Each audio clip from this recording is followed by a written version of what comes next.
une levée de sanctions contre les 305 enseignants radiés de la fonction publique. L'une des décisions prises en Conseil des ministres de ce mercredi 18 janvier 2023. Éric Senou est le porte-parole de ces 305 enseignants. Mes impressions suite à la réintégration des 305 enseignants en situation de rupture, ce sont des impressions de joie. Parce que, vous savez, depuis 3 ans, les intéressés sont sans salaire, les intéressés sont sans leur amour, qui est le travail, parce que ce sont des enseignants, et qui avaient été subitement coupés de ce travail qu'ils ont l'habitude d'exercer depuis le 24 décembre 2019. Visiblement, une décision qui réjouit aussi les responsables syndicaux. Agréablement surpris de cette nouvelle, qui est un heureux dénouement, un heureux aboutissement d'une situation qui a déjà perduré. Ça fait bientôt 39 mois que des travailleurs se retrouvent, n'est-ce pas, sans salaire parce que radiés de la fonction publique pour faute, pour avoir refusé, n'est-ce pas, de subir les évaluations.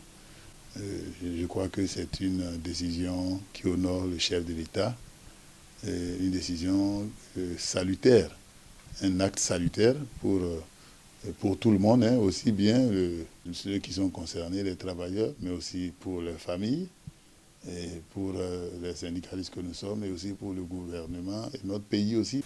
La décision est naturellement accueillie avec joie. Et vous avez constaté dans les réseaux sociaux que les travailleurs et même tout le peuple béninois sont en fête. Je dois féliciter les 305 enseignants qui ont fait preuve de détermination,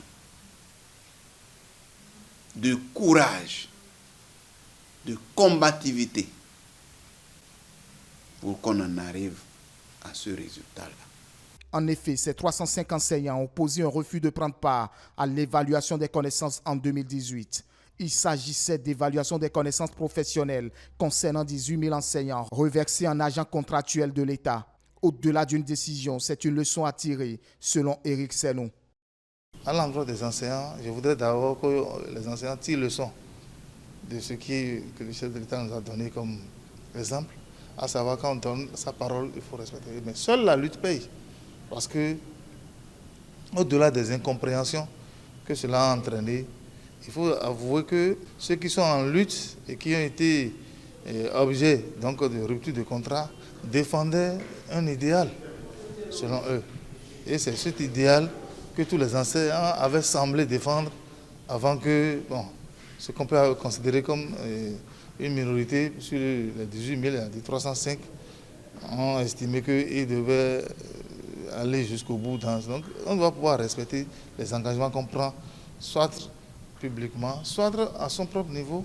Même si comparaison n'est pas raison, c'est toujours la clémence, je plaide l'indulgence du chef de l'État pour ceux-là qui sont dans cette situation, le capitaine Trépeau et une vingtaine de commissaires de police qui ont perdu leur emploi et ils se débrouillent, ils sont dans la débrouille.